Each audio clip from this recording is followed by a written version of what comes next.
রাজবাড়ীর গোয়ালন্দ উপজেলার দৌলতদিয়ায় ফেরিতে ওঠার সময় নিয়ন্ত্রণ হারিয়ে পদ্মা নদীতে তলিয়ে গেছে সৌহার্দ্য পরিবহন নামের একটি যাত্রীবাহী বাস। আজ বুধবার বিকেলে ৩ নম্বর ফেরিঘাট এলাকায় এই ভয়াবহ দুর্ঘটনা ঘটে। বাসটিতে ঘটনার সময় আনুমানিক ৪০ থেকে ৫০ জন যাত্রী ছিলেন বলে জানা গেছে। প্রত্যক্ষদর্শীদের বর্ণনা অনুযায়ী বাসটি ফেরিতে ওঠার মুহূর্তে চালক নিয়ন্ত্রণ হারিয়ে ফেললে মুহূর্তের মধ্যেই সেটি পদ্মা নদীতে পড়ে নিখোঁজ হয়। দুর্ঘটনার পরপরই স্থানীয়দের প্রচেষ্টায় তাৎক্ষণিকভাবে ১০ থেকে ১২ জনকে উদ্ধার করা সম্ভব হলেও বাকি যাত্রীদের ভাগ্যে কী ঘটেছে তা নিয়ে চরম উৎকণ্ঠা বিরাজ করছে। দুর্ঘটনার পর থেকেই নিখোঁজদের স্বজনদের আহাজারিতে ভারী হয়ে উঠেছে গোটা এলাকা।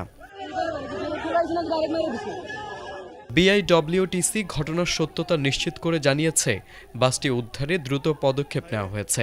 ইতোমধ্যে উদ্ধারকারী জাহাজ হামজা দুর্ঘটনাস্থলে পৌঁছেছে। নিখোঁজ যাত্রীদের সন্ধানে ফায়ার সার্ভিসের ডুবুরি দল ও নৌ পুলিশের সদস্যরা যথাযথভাবে উদ্ধার অভিযান চালিয়ে যাচ্ছেন। তারেক আজিজ, এটিএন বাংলা।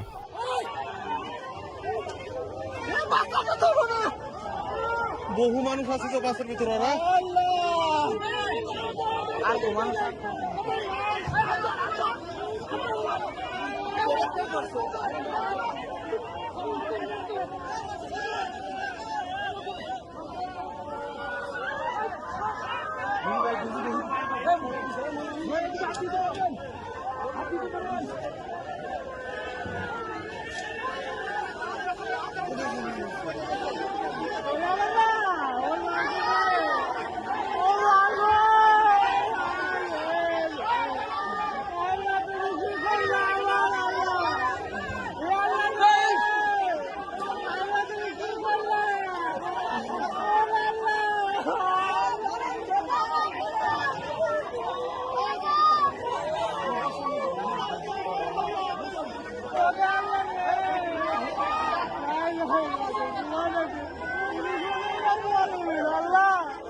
নৌকা